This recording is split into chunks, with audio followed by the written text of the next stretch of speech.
think we're back on the air, Mr. Hatfield. We're not sure what happened. I think the gremlins are trying to attack our system, but we went offline momentarily, but we're back in action here at the track. I was having a nice interview with Miss Macy Curry, now Macy, a lot of times when you're out there racing, you make it, and because your car is so good, it looks easy.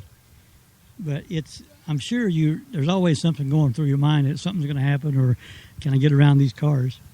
It's not always as easy as some of us make it look. I mean, for me, like when something happens and I get put to the back, even though if it wasn't my fault or even if it was, it makes me think, oh crap, what happens if the same thing happens and it's not my fault, but they still put me in the back for it again, and what if I don't have time to get back up to the front?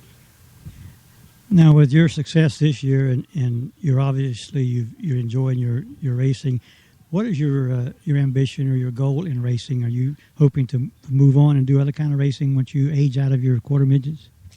This is actually my last year in quarter midgets because of school and all. My dad's hoping to get me into something else, but racing's more important than school. Sam, don't. But I think we were going to try a dirt car maybe out at Millbridge one night, but I don't know how that's going to work. He's going to clean up the mess. That's all I have to say. I'm not cleaning it. Yeah, dirt racing, when you come home, you got all kinds of dirt and mud to wash off your cars, and that's always time-consuming. But speak a little bit about your school, because you go to an early college, is that correct? We go to, it's basically like a high school, except it's on the RCEC North Campus. So when I graduate from high school, I will graduate with my 2-year associate's degree. Except actually, I'm going to try and get my associates of science and of arts, and then my 4-year college or high school diploma. So what are you going to be when you grow up? I want to be a lawyer. I think you told me that, because that's, because you like winning arguments. That would be quite a combination, being a lawyer and a race car driver. People will be afraid to run into you because you're a lawyer. So today you're not going to race because this is a fun day, obviously, but I think they have recruited you to do some work. What are you going to be doing today at the track? I'm going to be checking the weights of cars and making sure they're all legally at weight. Now, do you have this procedure down pat? You know what you're going to do? All you got to do is look at the little numbers and say you're good. I got to tell somebody about that. You a little bit under or something, Are you going to be easy on them since it's a fun race? No, a race is a race. A rule is a rule, right? Okay. Well, thank you for giving us some of your time, and it was fun to talk to you. And just remember, you're welcome anytime to come on our show and talk. And I think, Sam, she's going to be here Tuesday night for the summer series. She's not going to be racing, so we might want to put her to work in the broadcast booth. I think she would offer a lot to maybe you and her can do a tag team broadcast. What do you think? I'm getting a strange look from Mr. Hatfield, but you know what? We'll cross that bridge when we get there. But they're having a drivers' meeting right now and there's actually a good number of drivers for a non-points event. I'd say there's probably 20 or so cars here, and they're going to run 8 races. Is that what it says here, Mr. Hatfield? 6 races. 12. They're going to run two A mains each, double right? featured, Yeah. yes. And I think for the they've combined a couple of classes because there's not enough cars to run a class by himself. Luke Akers will be running it with the senior Hondas, so we're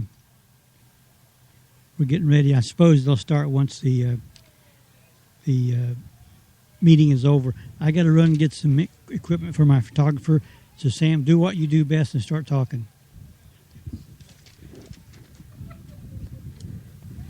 Okay, so as Mike did say earlier, this is the second out of 3 NCQMA fun races that are essentially replacements to our local drivers who are not running in the USAC National ranks.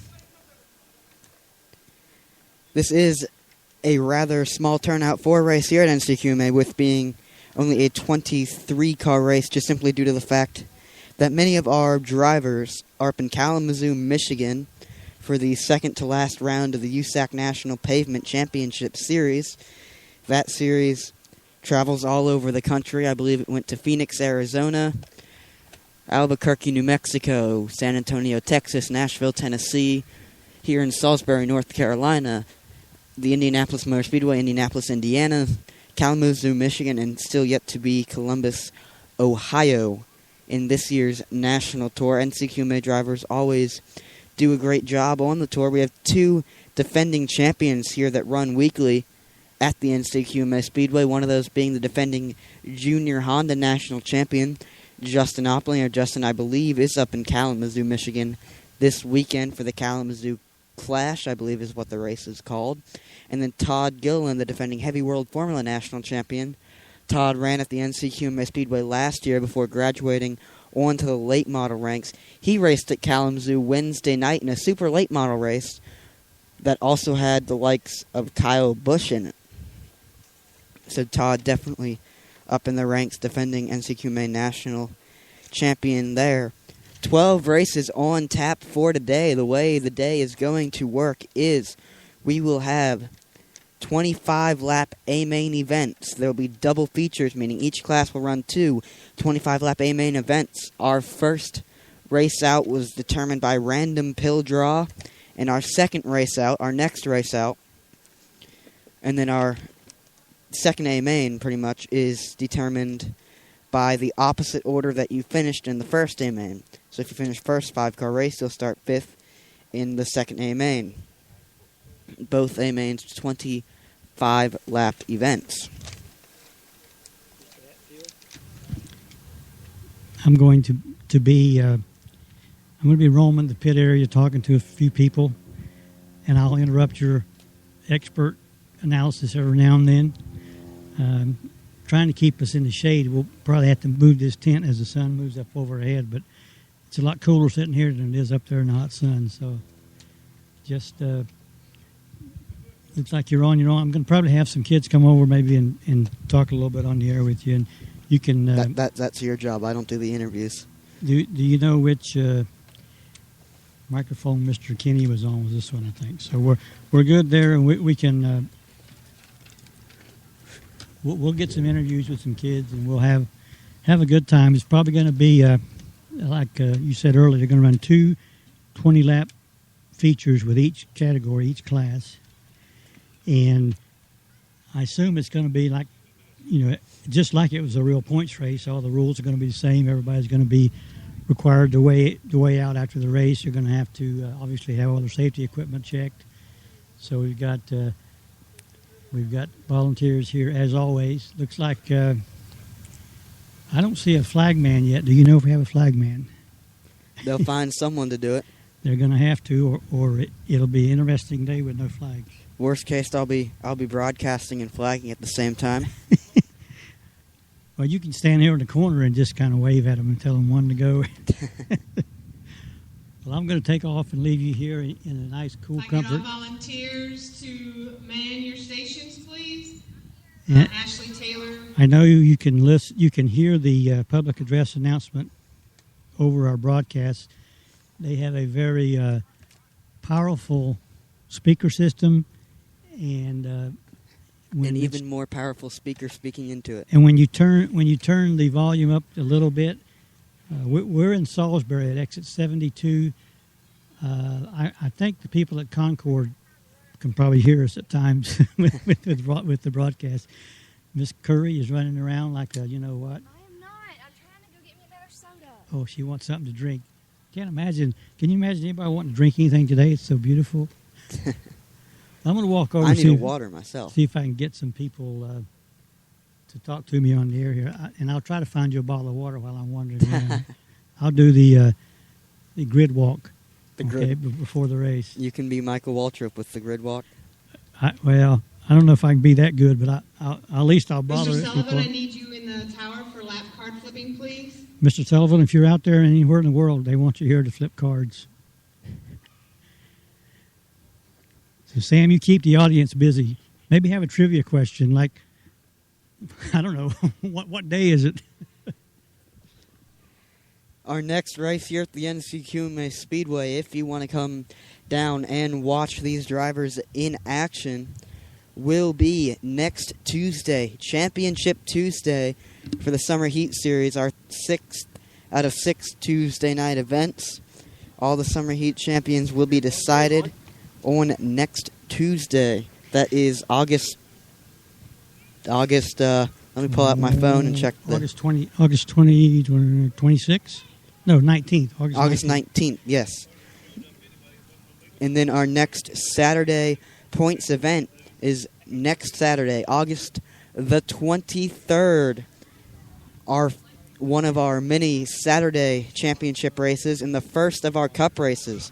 The cup races are special races for each class, and the top 3 basically win special trophies. Let me see if I can get a word with one of the drivers here sitting in his car. I think Mr. Brady Allen is here getting ready to go out. Brady, how's your day going so far? All right. Are you anxious for a big fun day of racing here at NCQMA? Yep. So what are you looking for when you get out there? You think your car is going to be handling well? I'm hoping I'm going to win, but, well, it all depends about the second one. So you go out in the first race and kind of see how your car is, and It just depends what place. If I come in first, then mostly worries about what place you start and the second one. so they invert the finishing from the first race. So if you win the first race, you start last in the second race. Yep. But, if you start in the back, it's more fun to pass all those cars, isn't it? Well, Well, good luck to you. pass. Good luck to you today. Have fun, okay? That was Brady Allen, who's getting ready to go out in one of the first races of the day. And I've got all kinds of people here. I want to ask Mr. Repko. Regis is here getting his son, John Michael, ready to go out. Regis, this is what's called fun race day. And does that take any pressure off the crew chief? No, not at all. I mean, the kids are always expected to have the best car available to them for them to drive, so you put everything into it each time, every time. It's just kind of the way it goes, so no difference there. So is John Michael ready to wheel it today? He's ready. He's got the pole position, and he's expecting to do well, and like you said, he's expecting to have a car to do it well with.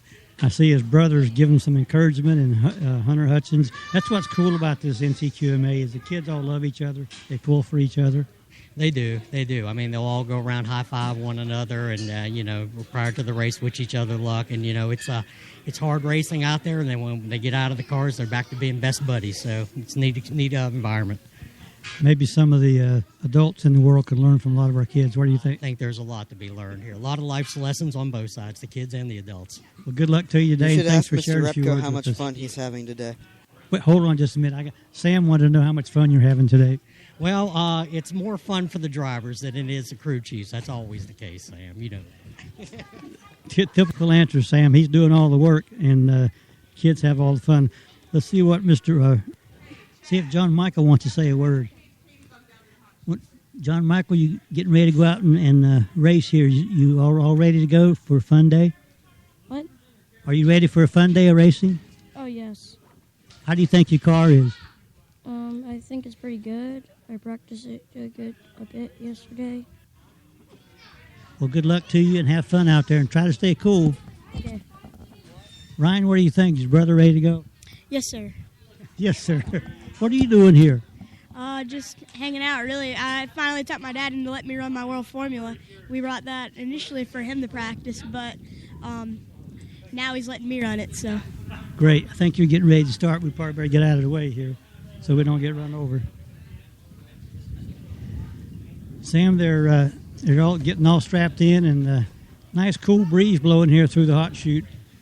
And the kids got that serious race look on their face, and they're ready to go out and do make some noise on the track.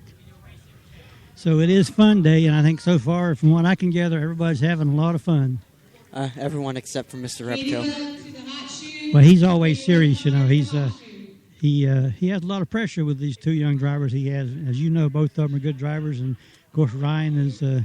We said many times between Ryan Repko and Sam Hatfield, you can almost name every winner for I don't know how many races around here. So Ryan's over here giving his brother some last-minute encouragement and some tips on what to expect. Now, Sam, on a track like today, you come out and the sun's been beaten down on it. There's not been any cars on the track, really. What would you expect right off the bat when they get out there? This place always was really gripped up unless it rained the night before, just because of how often people come out and practice. Not all quarter midget tracks in the country is that you can come out and practice every day.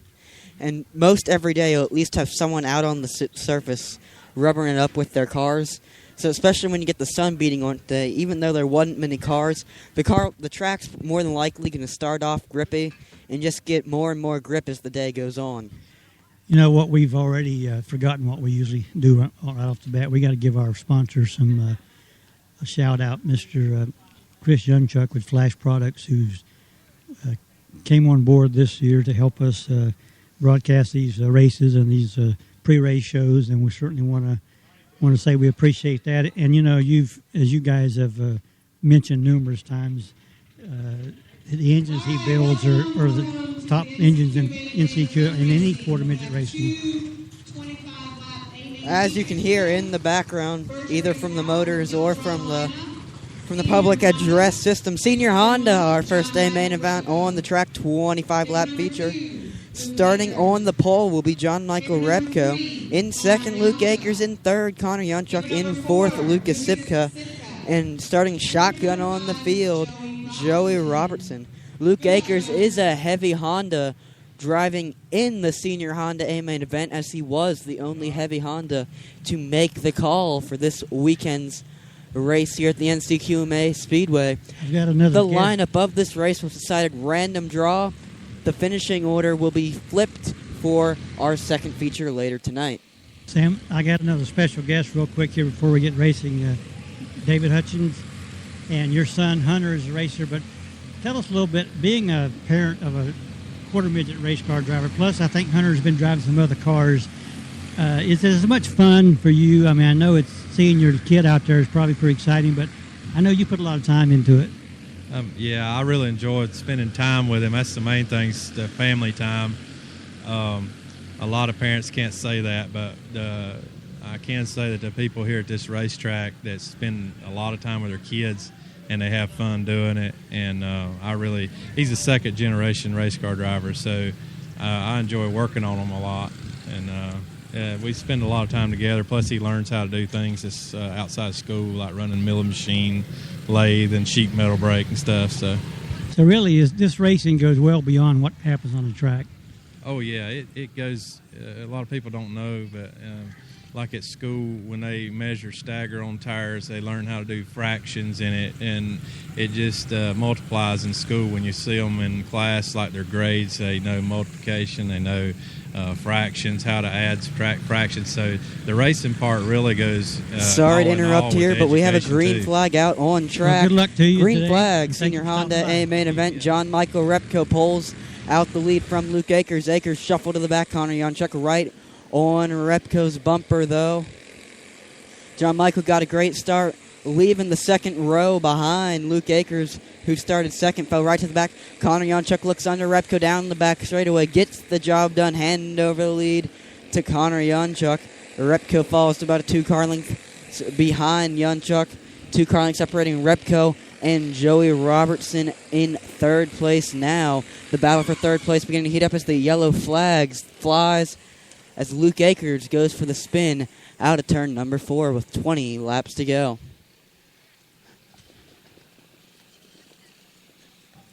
A lot of action already on the track with Mr. Akers spinning out, coming out of turn 4, but these guys, we call it a fun race, but they haven't backed off at all from a regular race, looks like, Sam. Why would they? You want to win. You don't come out here to finish second. So they're going to send Akers to the back as he was running in the final position on track.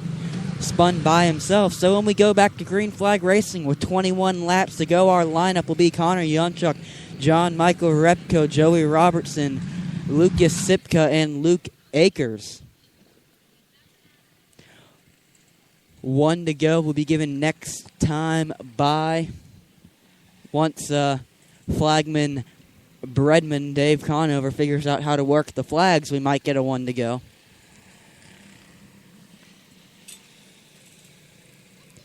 Yonchuk still leading them slowly around the speedway under yellow flag conditions. 1 to go out this time by Yonchuk, Repko, Robertson, Sipka, Akers, your lineup. Down the back straightaway into turn number 3, green flag back out in the air. Everyone abides by our restart rule. Yes, they do. Great jump for Yonchuk there. Already pulls about a 2-car length advantage over Repko for second. Repko now in hot water for second. Joey Robertson about a half a car length off of John Michael Repko's bumper. Robertson's going to try to get the move. Oh, there goes Lucas Sipka under Robertson. Lucas Sipka dives under Robertson in turn number 3. Takes the running position from Robertson. That was a risky move by Sipka there. He pulled a little bit of the dive bomb move, upsetting Robertson's car. Robertson falls back to 5th spot after getting passed by Luke Akers. Our field begins to spread out here. About 5 car lengths separate each car from the other one with 15 laps to go. Senior Honda, a main event, number 1.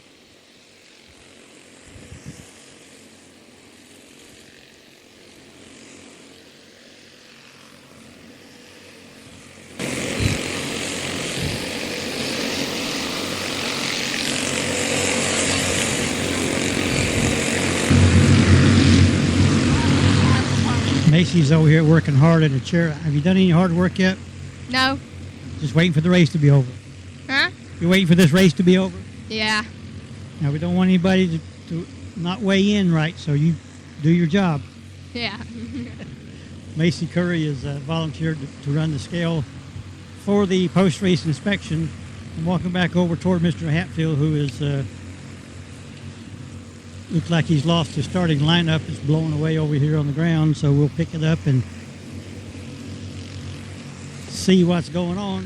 5 laps to go this time by for Connor Yonchuk. Yonchuk pulled to about a half a straightaway lead over Repko in second. The battle for second beginning to heat up. Lucas Sipka has caught right up to the back of John Michael Repko with 3 laps to go.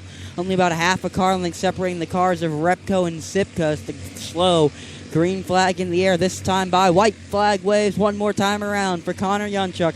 Yonchuk down the back straightaway into turn number 4. Checkered flag in the air. Connor Yonchuk takes home the win. Repko second, Sipka third, Akers fourth, and Robertson rounds out the field with the 5th place finish. Strong run by Mr. Consistent Connor Yonchuk there. So Yonchuk picked up that win. That was it had five cars in the first race. Congratulations to the winner of our first 25-lap feature, Connor Yonchuk. So as we invert for our second feature, just going to go opposite starting lineup. Dave, you forgot to get the flag back. No. As we'll just go opposite starting lineup for our second feature. So later today, our lineup, Robertson, Akers, Sipka, Repko, and Yonchuk for our second 25-lap feature later today. We're going to send Mike Petaway, pit road reporter, out to try to get a interview from Connor there. Third place, Lucas Sipka. Fourth place, We're back here waiting for Connor to come across the scale and climb out of his car.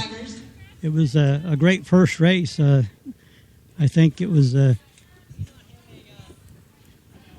looks like Connor is just still in the scale house when Mr. Akers comes across the scale. We get a word with Luke when he climbs out of the car.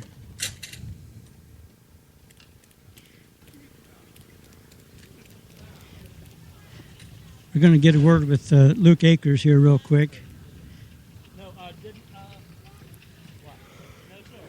Luke, what do you think about this first race? Of course, you had to start with different classification. You're only heavy Honda here, but how do you think your car handled in the first race? Well, it was okay. I mean, it was a little loose, but the turning and everything was great. But there was a vibration in the back end, and I could hear it coming off of the corner. Well, you did a good job. Now you got to do a second race. You'll be inverted. You'll start in a different position. Let me see if I can get a word with Connor Yonchuk. Mr. Yonchuk is taking his helmet off and getting situated here, unbuckling his helmet, trying to get. Connor, that was a great race. Good way to start a Saturday. You led every lap. How'd you feel your car was in this first race? It was a little loose, and it got a little better, and then started to get as good as probably my dad could put it, and it helped me a lot. Now you're going to start, due to the inversion, you'll start last in the next race. You're looking forward to passing a bunch of cars? Yeah. Well, good luck to you and good job in the first race. We're going to also get a word with Lucas Sipka, who did a great job racing here in this first race. He's getting his getting out of his fire suit, trying to get some cool air. I know it's warm out there.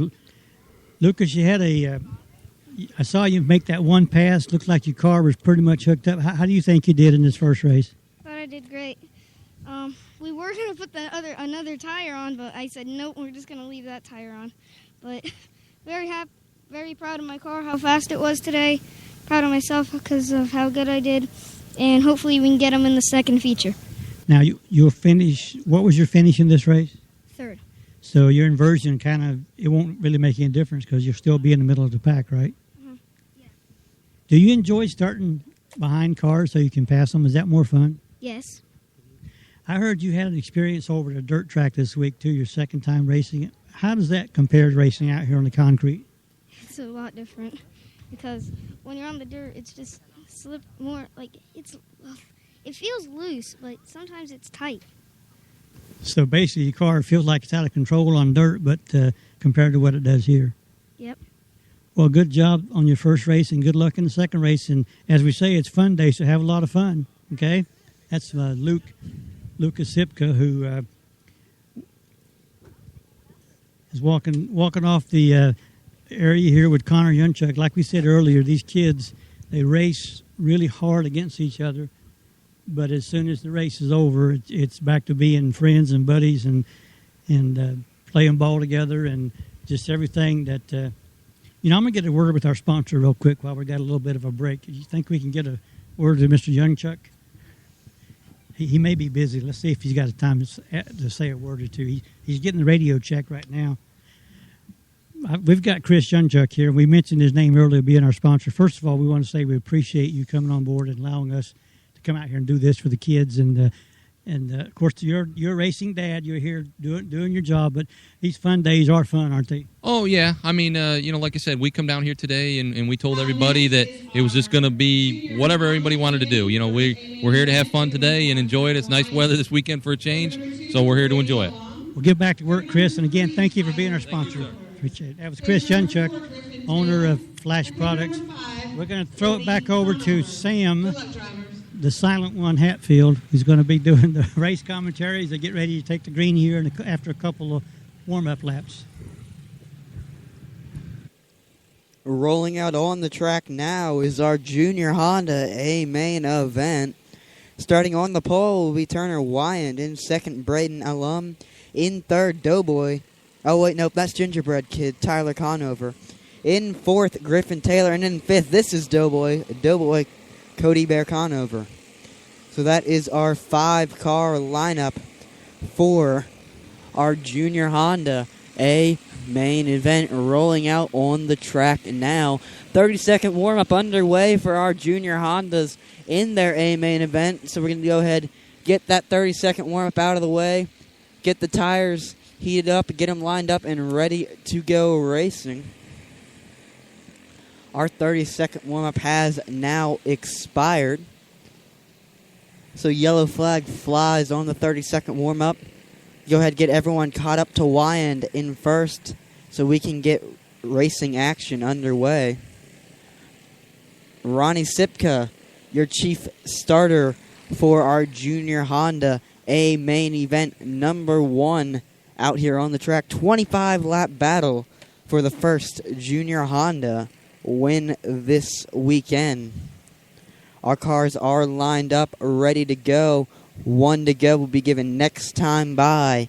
Our lineup, Wyand, Alum, Conover, Taylor, and Conover as we get the 1 to go. This time by. Front row, Wyand, Alum leads him slowly down the back straightaway into turn number 3. Green flag in the air. Great start there for Wyand. pulls Alum back to third. Alum looks low under Conover. Alum pulls into second, goes from second back to third, back up to second. Great start from the outside row. Normally in that row, you are doomed.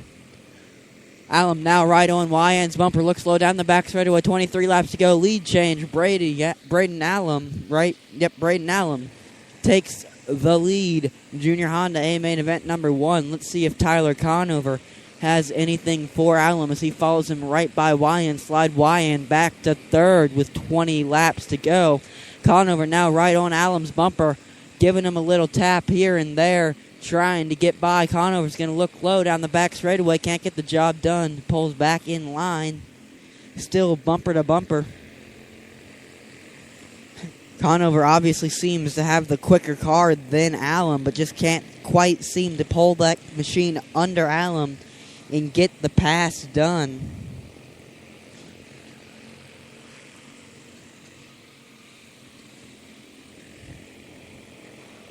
Conover's going to try to look low once more down the back straightaway. Back end, fishtails out. Can't get the job done.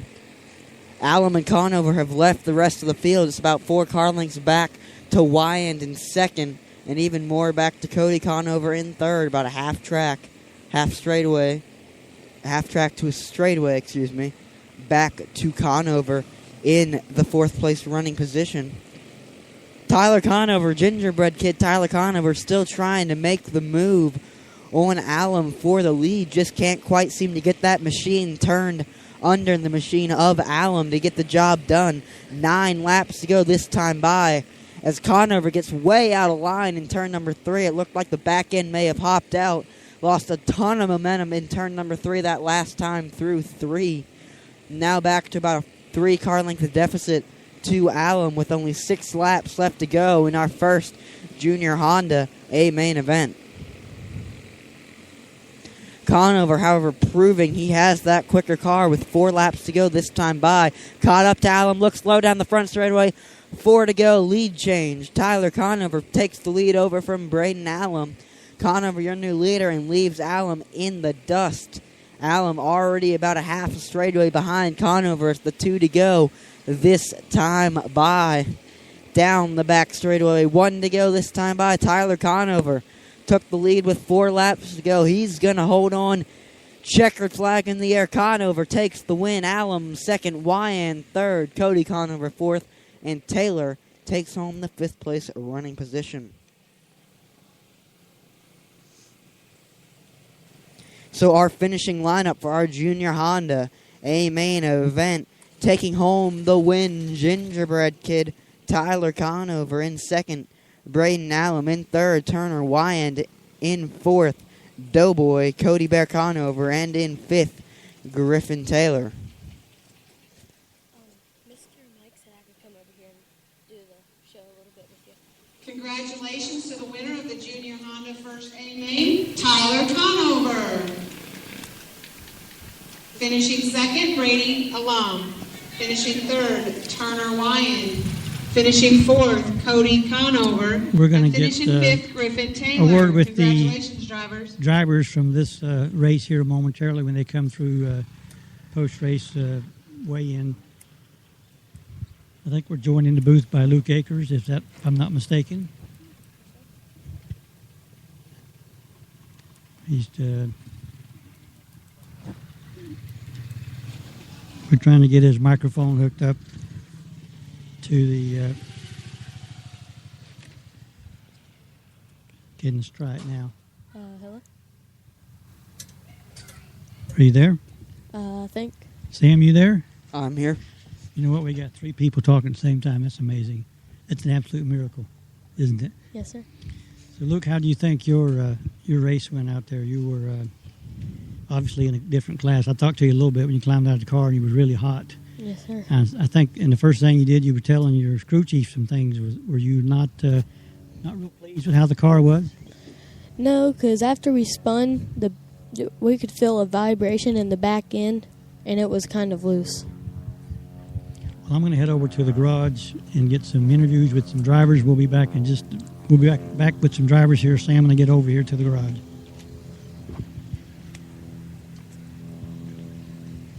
So we'll send pit reporter Mike Petaway out to go find interviews from different drivers here. I tell you what, we've got one of the moms here. This is Tyler Conover's mom, and you're always here. You and your husband, you support this sport, you support your kids, and this is fun day. So my first question: are you having fun? Absolutely, I love it. After watching Tyler win that race, it was probably even more fun. Yes, it is. Yes, he did his hardest. You know, he stayed on Brady's bumper, and finally, with 4 laps to go, was able to get around him. That's pretty impressive. Yes, it was. I was waiting. I thought he was hesitating. I wish he would have went a little bit sooner, but I'm glad he kind of did, and nothing happened, and clean racing and fun out there. Well, thanks for stopping by. I'm going to get a word with Tyler before he runs off for his celebration. See if we can get get a word with Tyler about his win. Mr. Conover, you seem like you're in victory lane a lot. You enjoy the winning? Yeah, I enjoyed a lot. Now, you put on a great battle with Brady Allen in that race. You followed him around and around and around, and with 4 laps to go, do you think it was time to get around him then? Yeah. Now, you guys raced really clean. Is it fun out there on somebody's bumper knowing that you're going to do exactly what you're supposed to do, and obviously you want to get around him, but you don't want to wreck anybody doing it? Well, I didn't want to wreck him, but I had to try. Well, you did a great job, and you ended up at the win, but now you got to start last in the second race because they invert the way they finish, so you'll probably have more fun passing cars, won't you? Yeah. Well, congratulations and good luck in the next race. Thank you. That was Tyler Conover, not Cody. It was Tyler, the older one, talking about his win. And we're going to get a word with Cody Bear, if we can, just for a minute. See if he wants to talk to us. He's taking his earplugs out. He is really, looks like he's sweating pretty warm out there. Cody, I want to ask you a couple of questions. Now, your brother won the race. He made a great move. But how do you think you did, and was it fun? Because today's fun day. Out next is our Blue Rookie A main event. Paper number He's not doesn't have a lot of energy to talk right now, but you're getting ready for the next race, and you'll be able to start further up in the next race. You looking forward to that? Yeah. Well, congratulations, man. Good job. That was Cody Bear, who's the younger brother, and his brother comes over and congratulates him. It's really the great. boy, Cody Bear Conover. We're going to have a word with Mr. Allen again. We had talked to him earlier, but I want to get his thoughts on. Now, Brady, you led all but the last 4 laps. Did you feel that Tyler was on your bumper and? I could feel him, but my dad said I made a mistake, and Tyler said I did too. Well, only the mistake is the car. It just every time I get in the turns, it just pushes and won't even let me go. And so the car was a little bit tight and pushed, and you just couldn't get around that corner. So you got a little bit up, and Tyler dove underneath, and it was all over. Yeah. Well, it was a great race, and you'll be starting, I guess, next to last in the next feature. Well, good luck in that race, and thank you for... I thought I was going to go in the wall after I accident hit Tyler's back tire. Yeah, you did. When you came out of turn 4, you kind of went up toward the wall, and I thought you were going to hit it too. And I've seen you come out of that turn before on 2 wheels. You remember those? Yeah. Well, congratulations and good luck to you. And go out there and win. Flip. Yeah, we've seen you flip, but go out there and win the next race, okay? All right. That was Brady Allen with a. I'm going to get a word with the other Conover. We talked to Tyler, we talked to Cody, talked to the mom. Now we're going to talk to the bread man. Now, this is fun day. So, like I asked your wife, are you having fun? Oh, yeah. It's a lot of fun here, man. It's all about the kids, buddy. Now, you know, Tyler, he put a move on Brady and went around him. That was pretty impressive. Yeah, you want the kids to race clean, especially with their friends, and it's just good to see them race clean. And the more they race together, the more they get used to the tendencies, and that's what we're trying to breed in them, so they're not wrecking each other. You know, and you mentioned being friends. We talked about it. They get out there and they battle, but as soon as they climb out, they're hugging each other, going out and playing ball or whatever. Yeah, it's a good thing, and we can learn something from these kids. Yeah, we brought that up before. Well, congratulations on the win, and maybe you can win another one today. Thanks. That's the bread man. We're going to throw it back to Mr. Hatfield and Mr. Akers in the booth, and I'm going to try to find another interview along the way. Out on the track now is our Blue Rookie A main event. Starting on the pole in this 2-car race is Katie Yunchuk. Yunchuk in that frozen painted Stanley Racing Machine, and in second, Dylan Thomas. This is Katie's first race in the Blue Rookie Division. She had a little bit of trouble in the pre-race warm-ups, spun out twice in the 30-second warm. However, green flag does fly this time by. Dylan Thomas tries to take the jump over Yunchuk and pull down the track in order to block her from being able to pass by her once again. However, that does not end well as they get together. Both come to a stop in turn number 2. So yellow flag is out in our Blue Rookie A main event. We're already into a delay here in the rookie race with obviously a couple cars get tangled up in turn 2, and they've got them push started. So we'll throw back up to Mr. Hatfield and get him. Now we don't. Miss Curry's over here bothering our staff, and now she's rolling back to the scale house. She's bored because there's not a lot of action going on, weighing cars out. So we'll take it back to our 2 experts, Mr. Akers and Mr. Hatfield. So we're going to get these drivers lined back up and ready to go racing again. Our lineup will be the same as before. Yunchuk and Thomas is the one to go, is out this time by. Single file restart into turn number 3. Green flag will rave. Ronnie Sipka, chief starter, brings out the green flag. Yunchuk gets a good jump over Thomas there, and that is all lost in the fraction of a corner as she spins out of turn number 4. Yellow flag out once again in our Blue Rookie A-Man event. Still 25 laps left to go.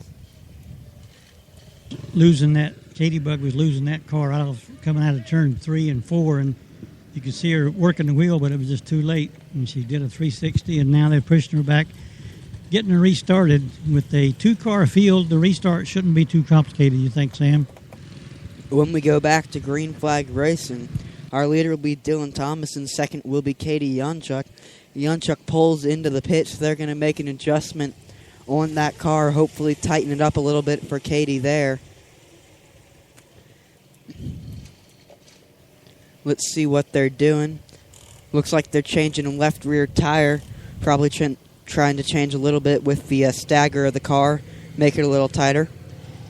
Of course, that's her dad, Chris Yunchuk, who is our sponsor. That's his daughter, and Chris is down there changing the tire, and got 3 or 4 other parents helping them hold the car up. And in typical style, everybody helps everybody around here. And then they're pushing Katie back off. She heads down the entrance to the track. So we should be going green here fairly quickly with just 2 cars in the field. So we're going to go ahead and get Katie caught up to Thomas in the lead so he can get back to green flag racing action.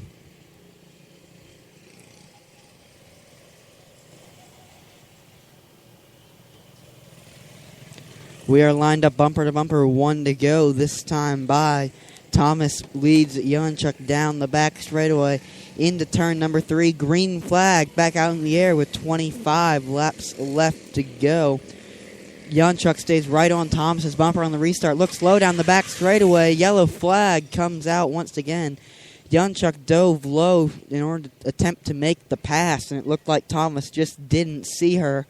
They hit, and Yunchuk's chain fell off. What that chain does, it basically goes around the gears in the rear-engined machine in order to keep that back axle turning, to keep the car moving. So without that chain, no power is given to the back axle, so they're going to have to put the chain back on Yunchuk's car. So they're going to put that car up on the nose so they can rewrap the chain around the 2 rear gears so they can get her back out on the track racing again.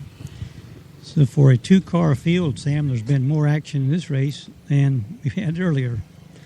Yes, there has been. Yunchuk definitely seems to have a quick car. She was able to get right by Thomas on the restart. However, that car, she just can't seem to get a pass done without getting involved in any sort of wreck. Do you think she may be overdriving in the corner, or is it just the car's not set up to her liking? What do you think, Sam? I think it's just because it's her first Blue Rookie race. She may not be used to the increased speed of the Blue Rookie division yet. Of course, Katie, go ahead, Luke, Mr. Akers. Now, from Red Rookie to Blue Rookie, the cars are so different. You have trouble adjusting until like 3 laps. So I think that's her problem here. I know she's she performed really well in the Red Rookies, and obviously, being a member of the Young Chuck family, she has a lot of expertise around her to get her set to be a good little race car driver. And as you said, Sam, getting used to the additional speed, which to a casual observer may not look like a lot, but I'm sure if you're driving a red rookie one week and you go up to a blue rookie, there's definitely a learning curve. And this is a good day for her to do this because it is a fun day, no points involved. And Well, of there course, never are any points on in rookies. They don't get points anyway, but there's no prestige of winning a regular race. It's just out here trying to work out the kinks. So we'll see how she does. That car is repaired and back out on the track, so they're going to send Janchuk to catch back up to Thomas to get the one to go. Our lineup when we go back to Green Flag Racing with 25 laps left to go in our first of two Blue Rookie A-Main events. Your leader will be Dylan Thomas, and in second will be Katie Janchuk. We should get the one to go next time down the front straightaway. As we do get the one to go, Ronnie Sipka, chief starter, gives him the one to go. Thomas leads him slowly down the back straightaway into turn number 3 on the loud pedals. Green flag back out in the air. Thomas gets about a half a car length on Janchuk on the restart, which Janchuk quickly makes back up by the back straightaway. One lap has not been completed as Janchuk goes for the spin cycle out of turn number 4 once again. Whatever is wrong with her car, she's certainly not liking it because that's the second spin out right here in front of me that she did on her own. No one touched her. So you could just see her losing it coming out of turn 3. And don't know. I see her dad down the other end of the track looking, kind of shaking his head like something isn't going right today. So once again, our lineup with still 25 laps left to go will be Dylan Thomas and Katie Janchuk. So we're going to go ahead get these cars lined up so we can go racing, hopefully, once again. We are lined back up, one to go, given this time by. Thomas leads him slowly down the back straightaway into turn number 3 on the loud pedals. Green flag back out in the air. And as quickly as the green flag comes out, the yellow comes back out. Janchuk loses it in turn number 4 once again. I just heard the steward talk to the one of the corner workers, and they're not going to enforce the 3-strike rule on Fun Day. They just want her to stay out there as long as she wants to, trying to get as many laps as possible. So they're going to leave both cars on the track no matter if they do get 3 strikes, which, as you know, Sam, on a regular race, 3 strikes and you're sent to the garage. So Katie is catching back up with the number 2 car for the restart. And as Sam has said, Ronnie Sipka is the flag man for this race, and he points over with his with a lot of authority. He looks like a real flag man, Sam. Green flag back out in the air. Thomas gets Janchuk by about 2 car lengths on the start there. Janchuk looks to be closing as they get a lap done. Look at that. 1 lap completed. Blue Rookie A-Main event. Janchuk about a car length behind Thomas as the yellow flag is out. Janchuk spins out of turn number 4 once again.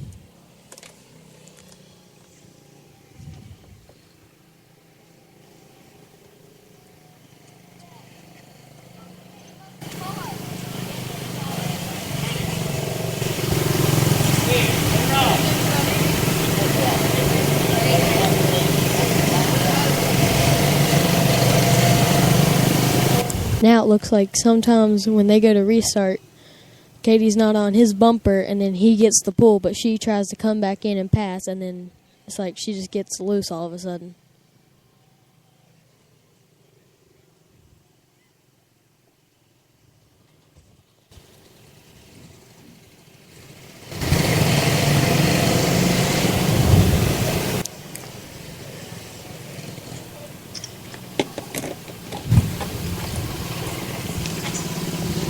Janchuk comes back down the pit lane. They're going to go ahead and make another adjustment on that machine. to hopefully tighten it up a little bit so that way she doesn't go for another spin cycle out of turn number 4, as she's had several of those already.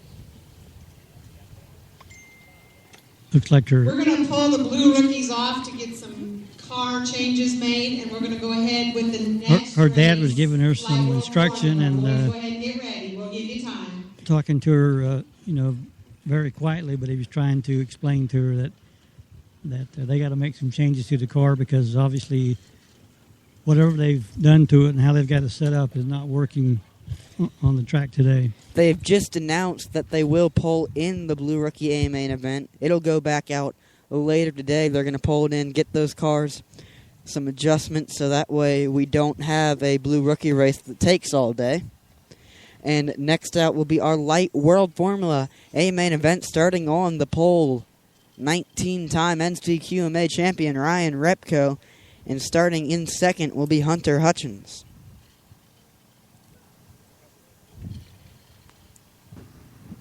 It's good to see Ryan back again. He came last Tuesday night, Sam, when he raced, and he won both his races. And Ryan has been racing some limited late model races up in South Boston and Motor Mile, and obviously it's a big difference racing a big full body stock car versus racing a little quarter midget, and it takes him a lap to, like he said last Tuesday, it took him a lap to remember that this is not the late model he's been driving. But Ryan is such a talented driver that he's going to do well no matter what wheels he's sitting behind. He's going to do a great job for whoever.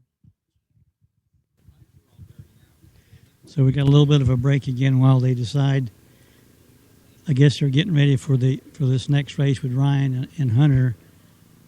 They're working on Katie Buck's car here on pit road, changing some looks like some rear. Looks like he's got a hub. And Chris is sitting here laughing with his daughter, and I know Sam. I know your dad was very dedicated to helping you race. And you didn't do this very often, but when you didn't do well, I'm sure he felt just as badly as you did, because you both are competitive and want to win. And you see, Chris probably feels bad that he didn't give Katie Bug the car that she needed, but he'll work on it, and I'll bet you when she comes back out, she'll have it'll be a little bit different result. It definitely should be.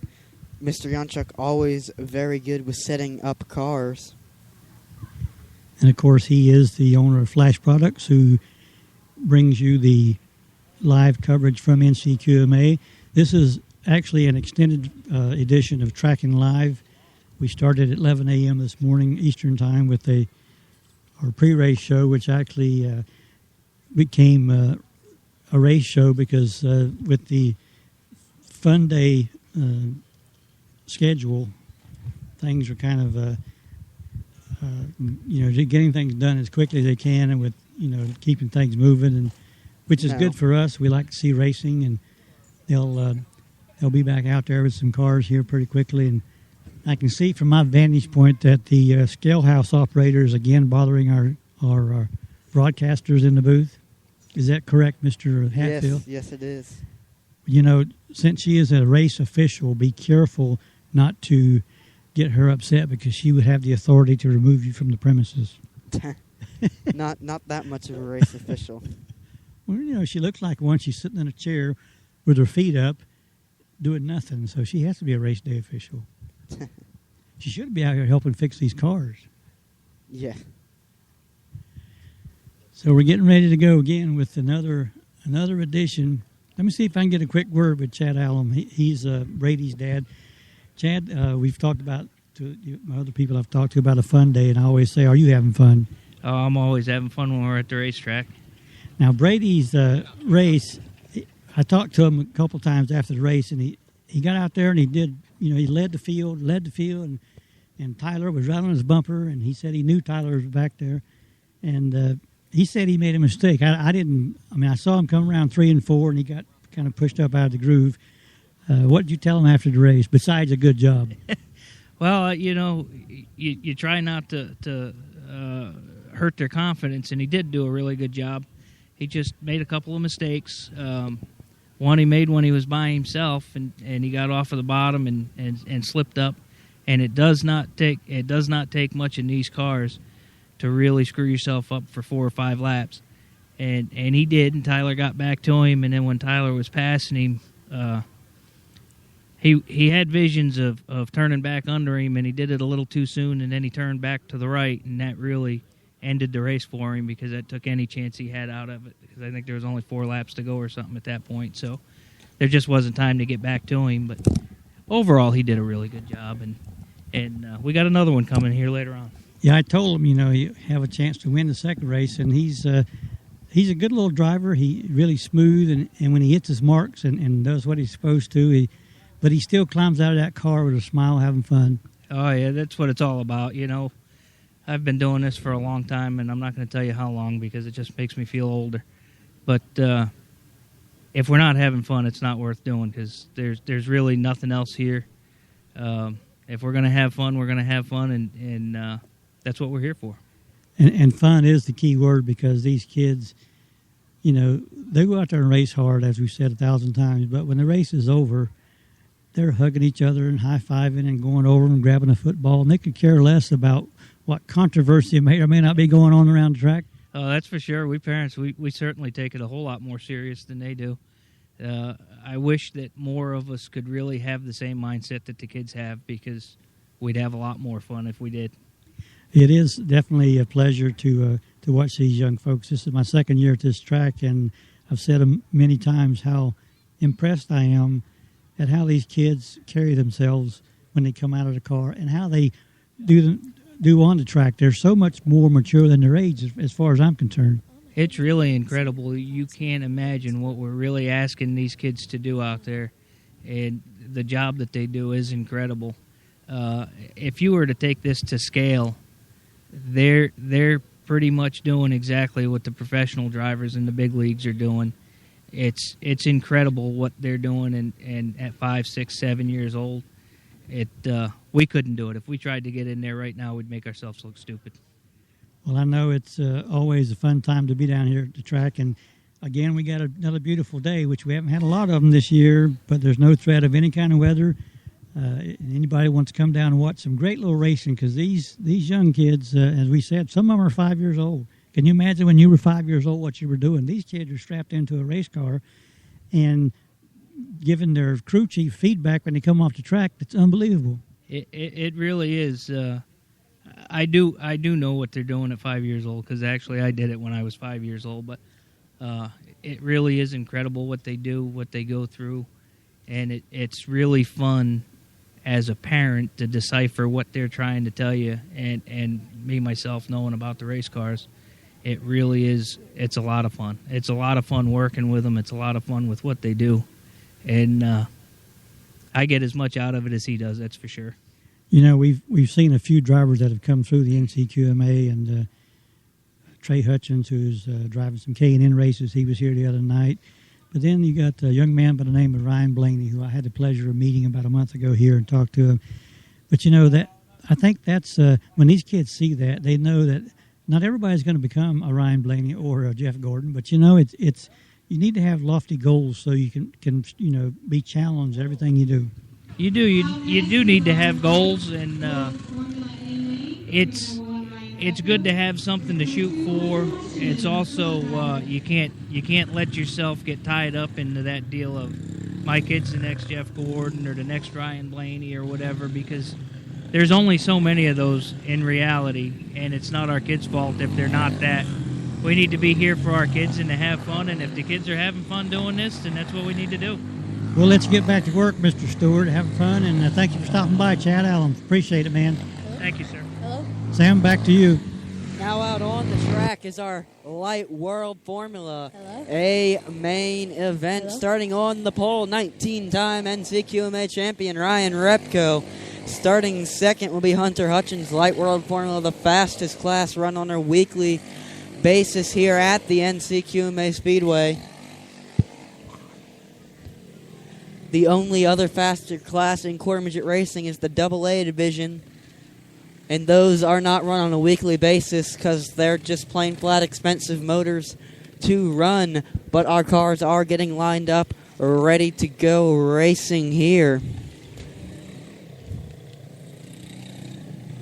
1 to go this time by Repco. Hutchins slowly down the back straightaway for green flag in the air. 25 laps of racing ready to go. Repco gets a jump on Hutchins there. Pulls to about a car length and a half advantage over Hutchins. Repco always a bullet with that Light World Formula machine. Repco definitely proving how much of a bullet that World Formula machine is. A car length ahead of Hutchins in second right now.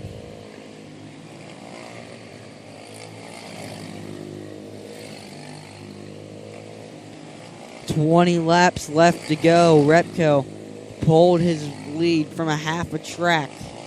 from a straightaway to about a half a track lead over Hutchins in that number 2 machine. Ryan proving why he won all 3 of the national events here at the NCQMA Speedway earlier in July.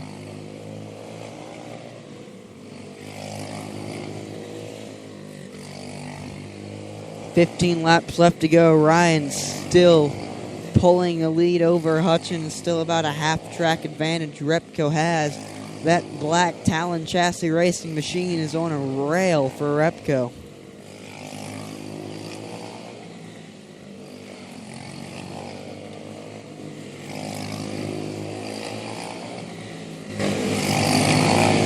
Ryan comes around, 10 to go this time by Light World Formula A main event. Quickest cars here at the NCQMA Speedway. The whole thing with Light World Formula is how fast can you get them to go. You want to really hit that gas down the front straightaway.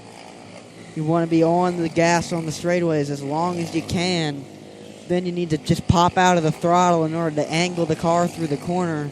And then the second you can get back in the throttle when that car is straight, you want to peg it in order to get just as much throttle as you can around the speedway. 5 laps left to go for Repco.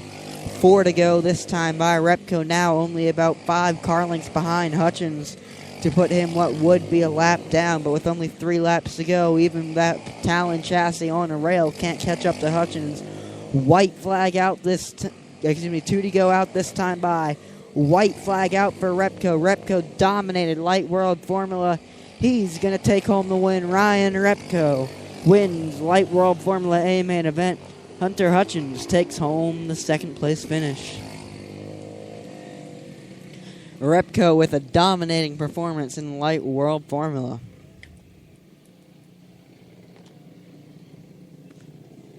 Congratulations to the winner of the Light World Formula A main, Ryan Repco. Finishing second, Hunter Hutchins. Congratulations, drivers. Talon chassis, Paul Platt here in order to assist Repco's World Formula, not like he needs it with how fast he is today. He over in the scale house.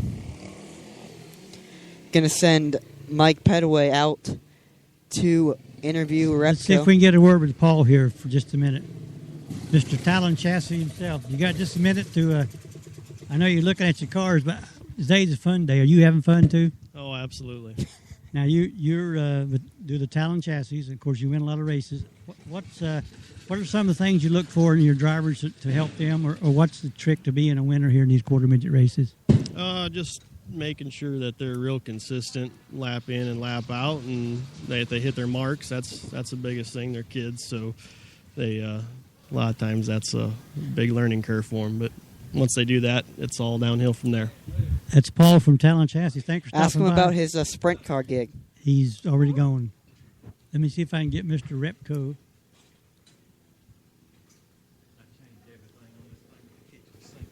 And we're back here with Ryan. He's getting his helmet and gloves off and chalking up yet another win. Ryan, you come out here like you did Tuesday night and you dominate a race. Was it as much fun watching it or driving it as it was to watch you do it? Yes, sir. My dad had it the car going real good. I'd like to thank Talon Chassis and Flash Engines and Super Brothers Suspension for all contributing to this car and making it as fast as it is. Now, we talked about your late model racing so far this year, and then you come back here. Do you miss racing quarter midgets? I know you got a lot of friends around here, but not being a full-time driver, do you miss being here all the time? Well, there's things that you miss and then things that you don't miss about everything when you move up. But this is definitely fun. I always have a blast every time I come out here. But at the same time, I have a blast racing the late model too. So. Well, congratulations on yet another win, and we'll see. This, I guess you'll have a second race with Hunter Hutchins here later on today. So, good job, man. Thank you. That was Ryan Repko, whose name is synonymous, obviously, with winning. He's a class young man and a great driver. So, we have a lot of experience in Ryan Repko, and as Sam, you know, you both raced here for a long time. So, Repko, another winner, and we're going to have another race coming up. I'm going to take a break on the other end of the pit road just for a moment and turn it back over to the broadcast booth with Sam Hatfield and Luke Akers. Luke, are you there? Yeah, I'm here. Okay. Back out on the track is our Blue Rookie A main event. 24 laps left to go as that race was red flagged earlier. Dylan Thomas, your leader. Katie Yonchuk second. Green flag back in the air. Blue Rookie Yonchuk looks low down the front straightaway. Gets the job done as they both plow head first in the turn number 2 wall. Red flag out. Blue Rookie A main event. It looked like Yonchuk tried to make a move on the inside of Thomas there. They hooked together and both went head first into the wall in turn number 2. Definitely just rookie mistake causing that incident there.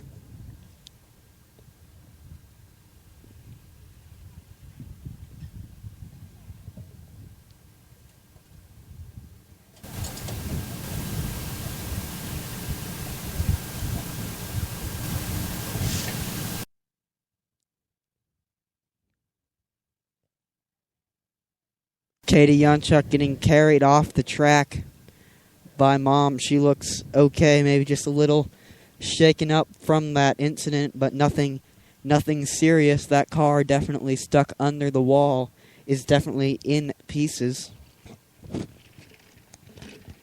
Definitely some major car damage there, but nothing that can't be fixed. The great thing about quarter midgets is you can take out the whole front end and not be a very expensive fix.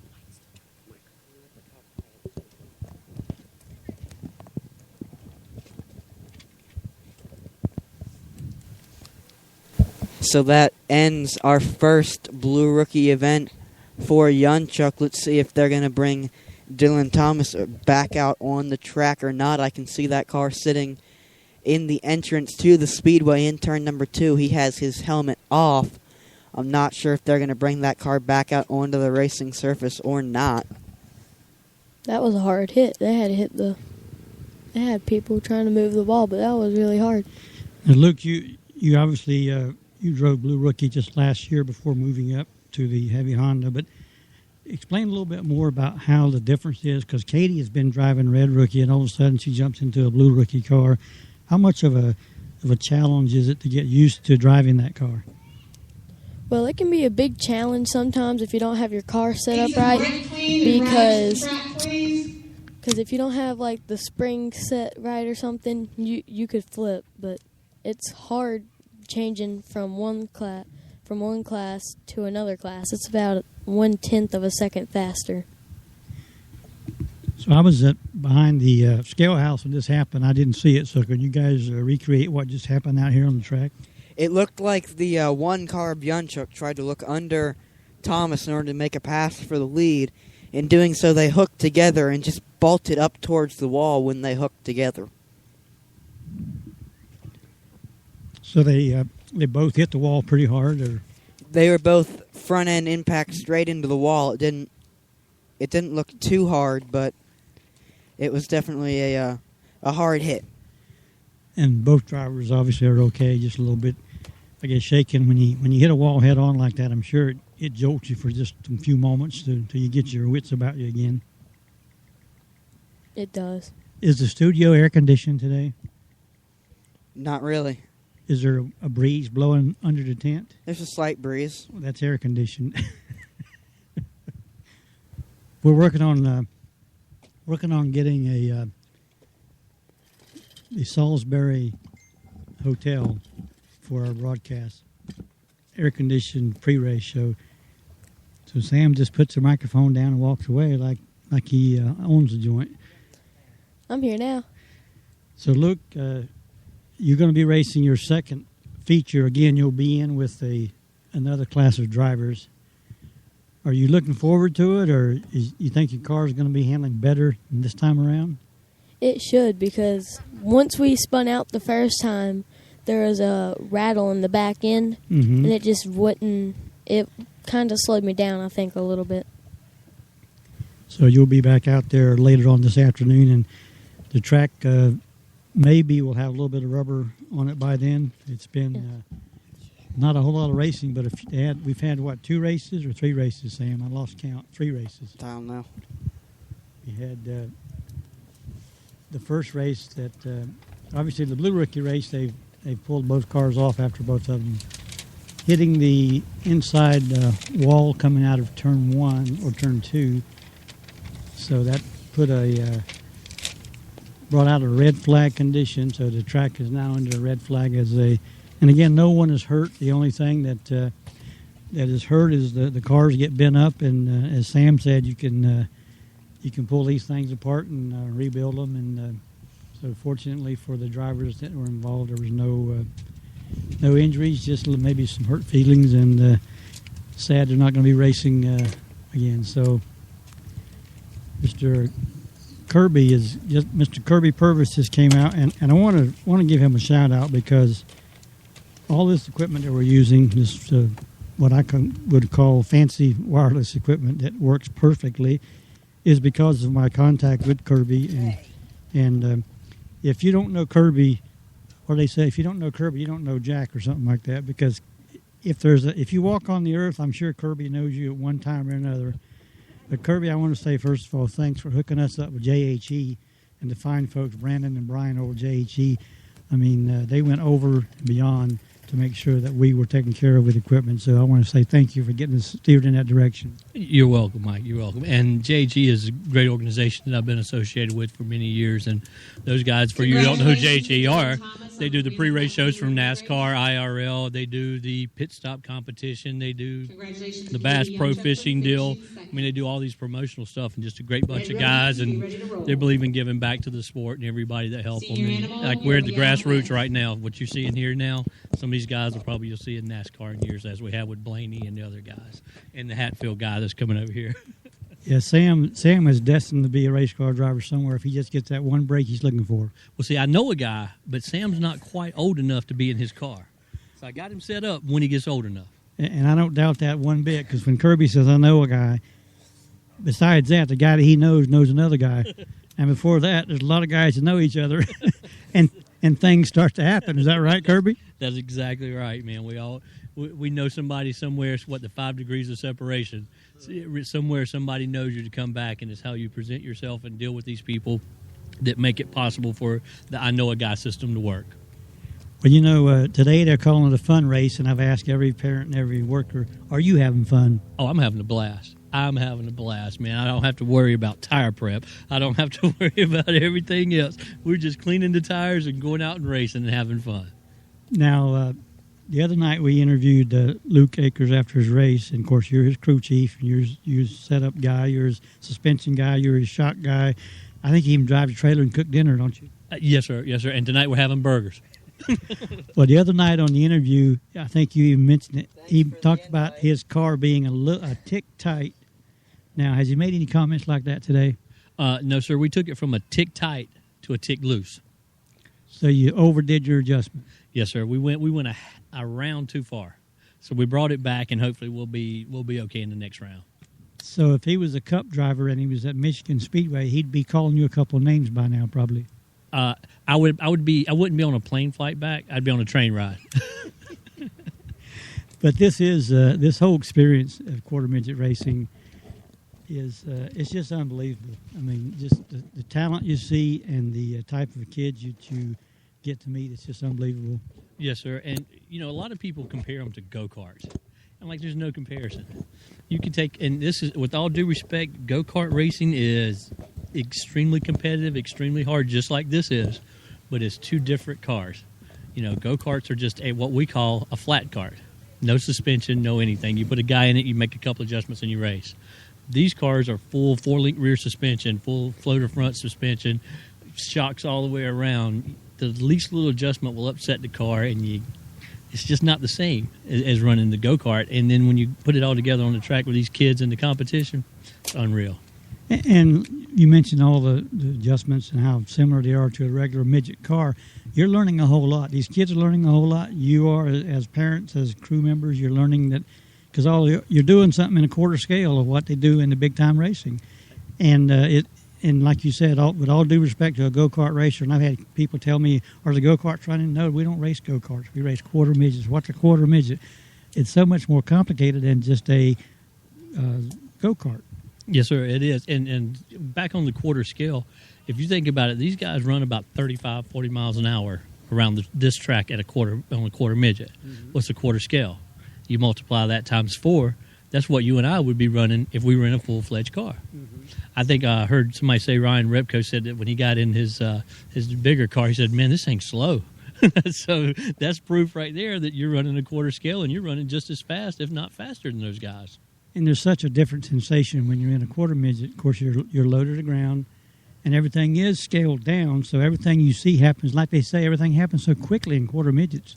And if you can control a quarter midget car, and I've had 3 or 4 a nationwide driver and a cup driver tell me that when they drove quarter midgets, they go back to that, and that's where they learn how to control a car. Yes, sir. Yes, sir. And if you don't believe it happens so fast, go to YouTube and look up quarter midget racing and watch some of those in-car videos. Those guys have to act really fast, really fast. A lot of that, Kirby, is they're young, they're invincible, and they have these quick reflexes. Now, me, and maybe even you, but you're not quite as old as I am, it would take me the whole straightaway to figure out if I'm going to turn left or right when I get to the end. I'm still looking to turn my blinker off.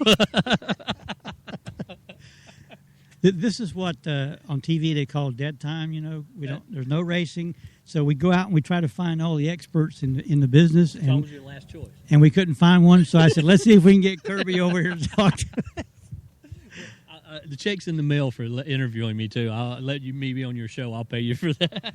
Well, I heard that J.G. were your agents. They said I could have as many as I want interviews with you for nothing. You're not buying that, are you? No, sir. But we're going to get back to racing here momentarily. It's really it's kind of warmed up with that sun shining down here. It's typical. All this concrete around here, and it gets pretty warm. Yes, sir. I was just looking around. There's a gentleman here today who is I don't think it's supposed to do that. That's actually just hanging around looking to get his kid in it. And I was trying. Yeah, I see him over there, Mr. Troll from Penske Racing. He's with the IRL division over there. Mm-hmm. Just to give you an idea what kind of clientele we run with here and what kind of competition's out here. So he'll look forward to his kid being on board pretty soon. Well, if he's with Penske, they're always looking for drivers. Yes, sir. Yes, sir. Well, thanks for stopping by, Kirby. They're getting ready to do some more racing. Appreciate all your help, man.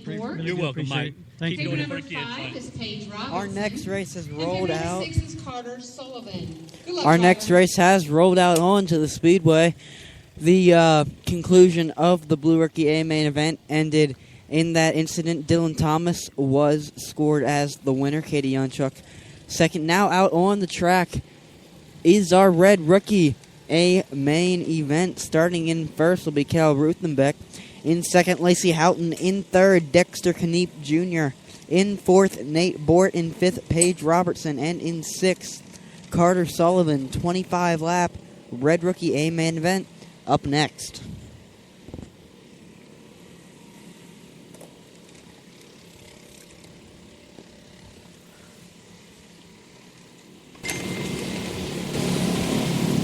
Getting ready to run the Red Rookie race. I'm going to go over here in the shade where our hard-working scale house manager is working today. She's got this chair sitting back. And Macy, is it nice and comfortable under the shade? Yeah, feels good. I've been doing these races for a year and a half or more, I guess almost 2 years. And you have said more today than you said the whole previous year and a half. Yeah. Now you're getting quiet again. But see, that's the price you pay for being famous and a winning race car driver. Was your dad maybe listening to the race somewhere, you think, today? Nah, he's working. That's right. You got to pay for these cars, don't you? Well, it's nice and cool in the scale here for a change. Yep. Well, we're going to go out here and see what these rookies can do. You kind of keep everything under control. Keep all your staff working hard behind you here. See, that was Macy Curry, who is, we've been picking on her all day because she very seldom wants to talk on the air, but today she gave us the privilege of having an interview, and she's been talking to us, so we're really, really happy to be able to do that. I'm going to throw it back up to Mr. Hatfield and let them get this lineup set and the cars ready to go. And looks like Ronnie's trying to get on. Ronnie's sick, but trying to get the field in tow here and double file start. So Sam and Luke, take it over. As always, our Red Rookie Division having some trouble getting lined up. They are new drivers, so we teach them to get lined up. We get them single file, then we go up to our double file lineup just in order to teach them how to get lined up as they are new at quarter midget racing. Looks like we're trying to get them double file.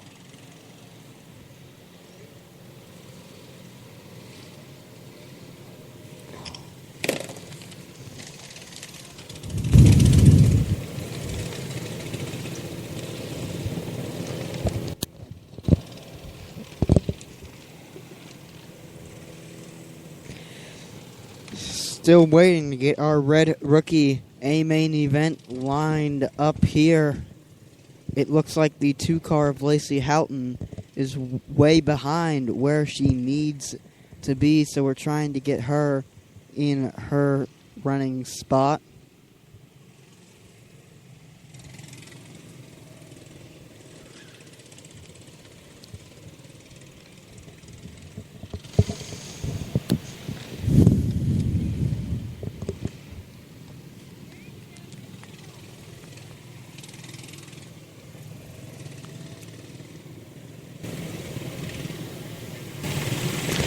Looks like we do have a lineup here, so we should get the one to go this time by. And we don't.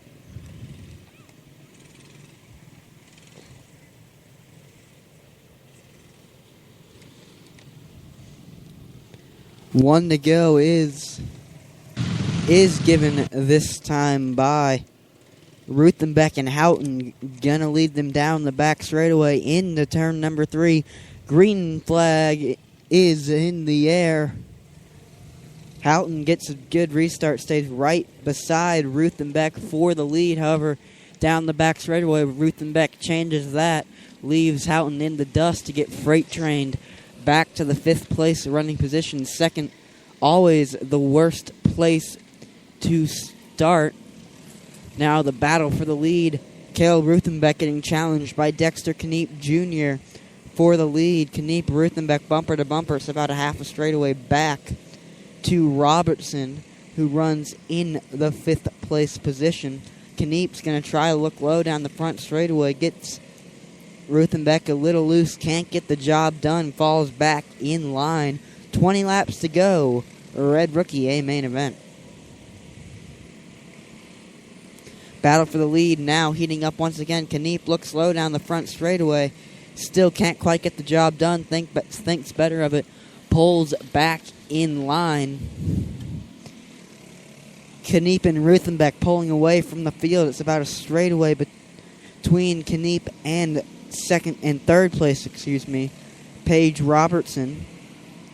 Ruthenbeck now beginning to pull a little bit on Kneep. Ruthenbeck about a half car length in front of Kneep for the lead battle here with 15 laps left to go, but Kneep quickly closes that gap. Kneep looks low down the front straightaway, gets into Ruthenbeck, sends Ruthenbeck sideways. Ruthenbeck able to save the car, however he loses the lead to Kneep after that incident.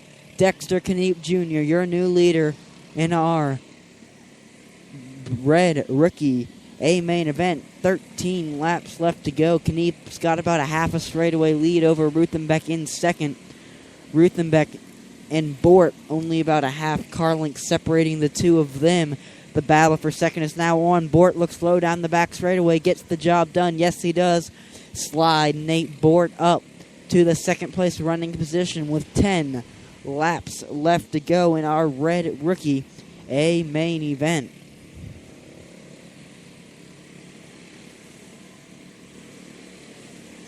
Kniep showing the field how it's done. Kniep has about a straightaway lead over Bort in second. Ruthenbeck-Bort battle for second still underway as Ruthenbeck's only about a car length off of Bort's bumper for that second place running position.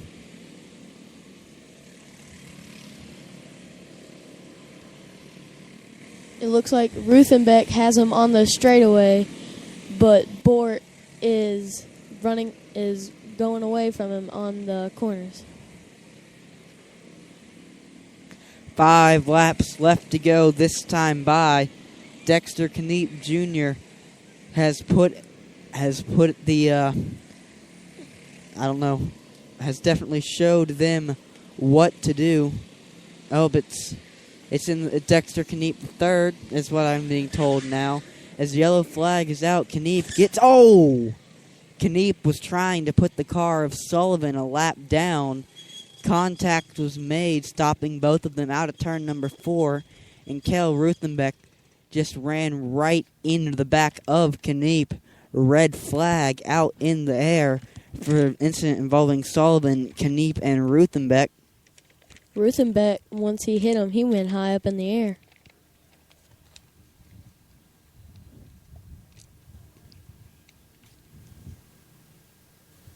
Go get Ryan.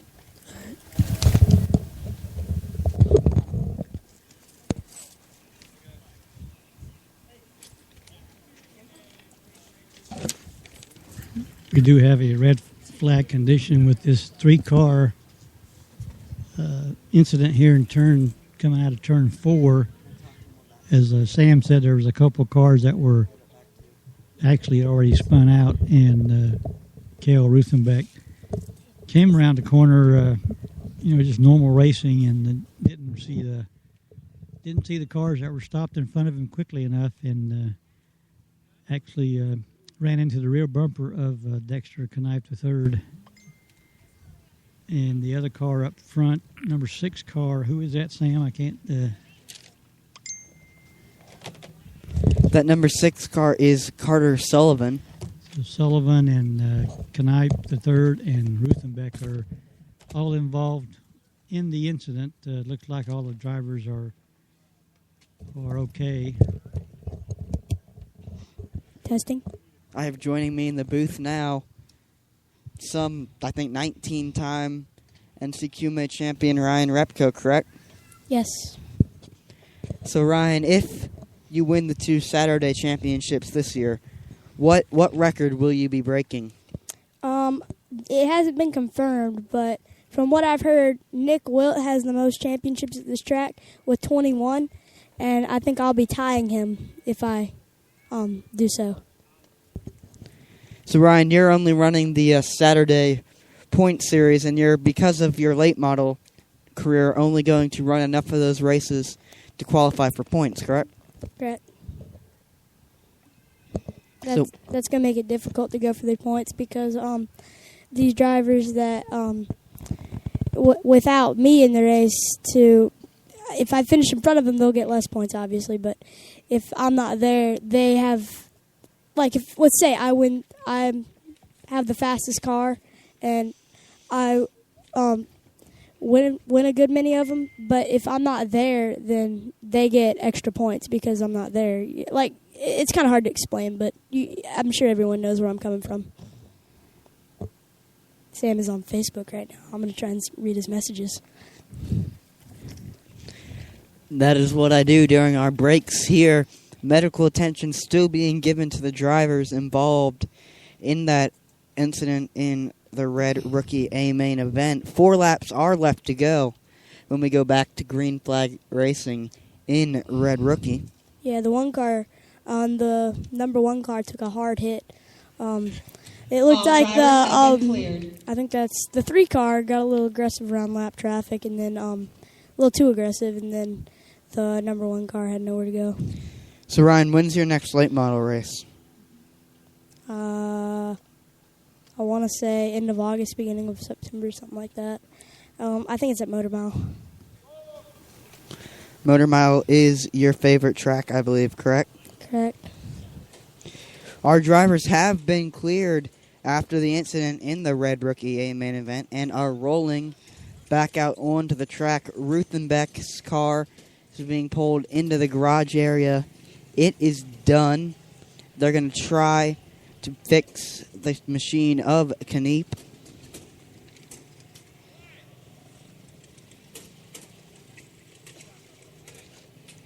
I'm not quite sure what our lineup will be when we go back to racing, as the 3 car of Kniep, the helmet is off. He will also be retired for our Red Rookie A main event number 1. Who does that leave leading the race? I believe the leader... I have no idea who the leader will be. I'll have to... The leader will be the car in first place, Ryan.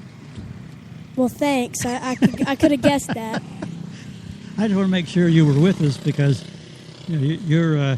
Yeah, I've been racing for, 6-7 years, and I had no idea the leader was the first place car. Well, I thought it was second place. I don't think you or Sam know who the rest of the field is because you always run up front all the time. So when you're sitting here watching the races, you can see there's guys in second, third, fourth, and fifth. Those are racers too, but they never catch you guys. I'm aware of that when I'm coming from a B main.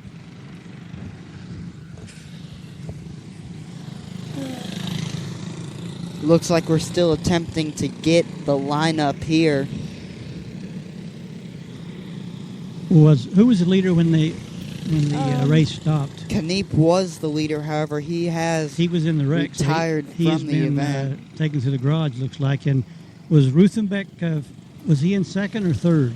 I believe he was in third. I believe our lineup, when we go back to Green Flag Racing with 4 to go, will be Nate Bort as your leader, Lacey Houghton in second, Paige Robertson in third, and Carter Sullivan in fourth is what the lineup looks to be as of now. Of course, that is not official, as the 1 to go has not yet been given.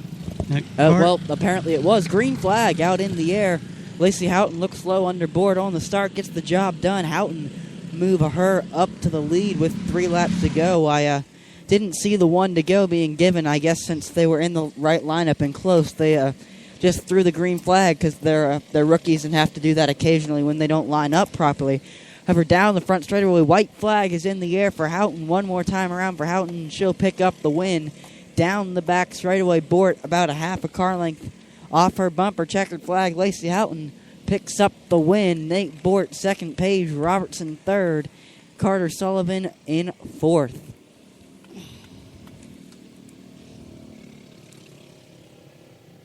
I'm not quite sure who finished 5th and 6th between Kniep and Ruthenbeck, so I'll have to wait to get those finishing results to you. Congratulations, winner of the Red Rookie A main event, Lacey Houghton.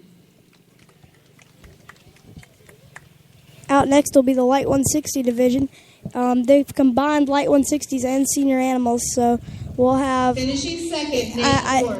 I remember seeing the paper numbers. Hunter Hutchins starting first, John Michael starting second, and Connor Yunchuk starting third. And finishing sixth, Dexter Knipe. John Michael, of course, is Ryan's brother. Whether or not Ryan likes it or not, he's stuck with him. Yeah, if you guys hear me pulling for him, I'm not a biased reporter. It's just I'm related to him. Sometimes you're not happy about that. Sometimes you are. If you recall, and you probably don't, you're not old enough, but when Dale Jarrett won the Daytona 500, his father Ned was calling the race on CBS, and obviously, as you both know, your parents get excited when you win. So if you get excited and cheer for John Michael, then more cheers to you, because I think it'd be great. Okay. That's the privilege of being an announcer. You have the last word. Okay. As long as you don't cheer against somebody and you cheer for somebody, you can never go wrong. Right, Sam? Sure. I'm sure people have gotten yelled at for cheering for the wrong people before, though. I dislike you. We are going to try to get a word with the driver or two here once Miss Curry clears them through the scale house. Come to think of it, John Michael's race is going to be back-to-back. He's going to go straight into a senior Honda, Well, there's a 30-minute break. Oh, 30-minute break. Okay. Just to make the day even longer. Just got the word from Hey, Lacey's, maybe it'll be long enough Outback will be open when we're Just done. got the word from Lacey's grandpa that we're going to be able to interview her once she gets unbuckled with her pink helmet and her pink roll bar. She's climbing out. You needed the yes from the crew chief. A good reporter goes and does it anyway. Then you get thrown out of the track. Let me see if we can get... she's giving me that cute smile. Didn't you say that one time you were covering a race and you took a picture of Danica Patrick and her like bodyguard or whatever wanted to beat you up or something like that? Out next She gave me a dirty look. of our first A main event. We're going to see if we can get Miss Senior Lacey animal. Houghton to say a few words here on the air about her win. Paper number 1 is Hunter Lacey, Hutchins. another win. How do you think your race went as far as from your standpoint in the car? Now, there was a wreck out there. 3 cars were kind of taken out. But did you see that happening in front of you so you were able to miss it? Yeah. Was the car set up good? Did your crew chief do a good job getting your car set up the way you needed it? Yeah. Do you have any other vocabulary besides yeah? But let me ask you this. Today is fun day, right? You tell the world if you're having fun or not. I am having fun. And you're going to race another race later on this afternoon? Yeah. I think they're going to invert the field, so you'll have to start at the back. But you know what you do when you start at the back? You have fun passing all those cars, right? Yeah. Well, congratulations, and thanks for taking a few minutes to be on air with us, and good luck in your next race. That's Miss Lacey Houghton. So that concludes our interview and our 30-second warm-up on track. As Ryan said earlier, Hunter Hutchins, the only senior animal out on track. 2 light 160s, John Michael Repko and Connor Yunchuk, as all 3 cars stop in turn number 3. It looks like Repko and Yunchuk tangled together. I'm not really sure what happened there, but I'm sure whatever happened will have Mr. Repko not very happy because his car stopped on track. My dad at no point really likes having our cars wrecked, never. But then again, who does? If you like having the cars wrecked, on? you I have can't too much hear money. myself. Okay. If your cars wreck, if you're excited about wrecking cars, you have too much money, or you're at a demolition derby. One of the two. Oh, yeah.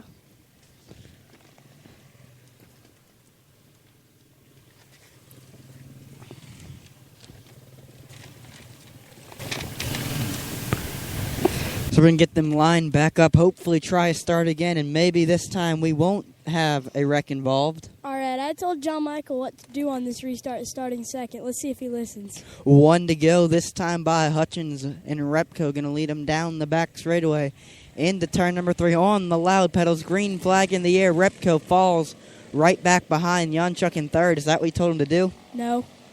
So he did not listen, but that is not surprising. John Michael Repko now in third. He's lost about a car length and a half off of Yunchuk. Yunchuk now right on Hutchins' bumper. Battle for the lead between a 160, a Honda motor, and an Animal, a Briggs motor.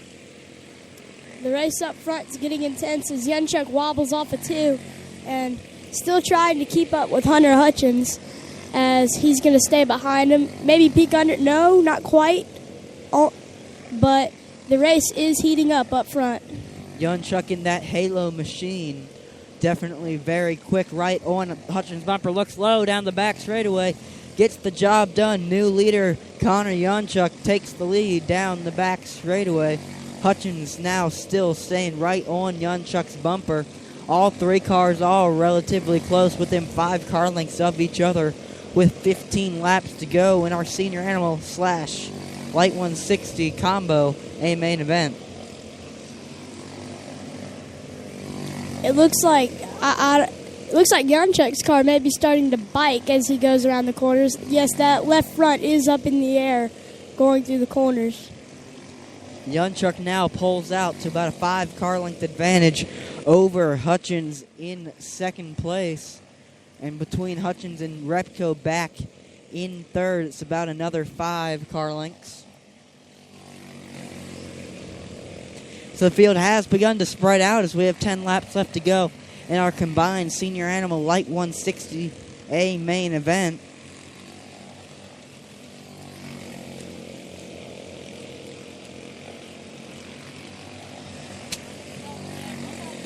Connor Yunchuk now in the lead, has pulled out to about a straightaway advantage over Hutchins in second. Hutchins has got about, it looks like, 4 car lengths or so over Repko in third.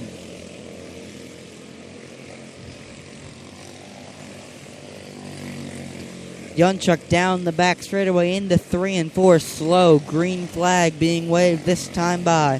1 lap left to go. White flag in the air. Yunchuk's got to hold on one more time through 1 and 2 down the back straightaway into 3 and 4. Give the win to Connor Yunchuk. In second, Hunter Hutchins. And in third, John Michael Repko. 160, Animal 160, your finishing lineup. The Animals and 160s are rather close in speed, which is why they ran them together. And as you can see, they are definitely very close in the speeds. So, good decision to run the Animals 160s together. Senior Animal A main, Connor Yunchuk.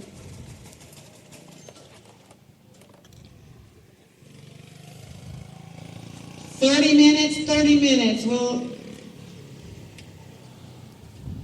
So 30 minutes until the next round of features head out.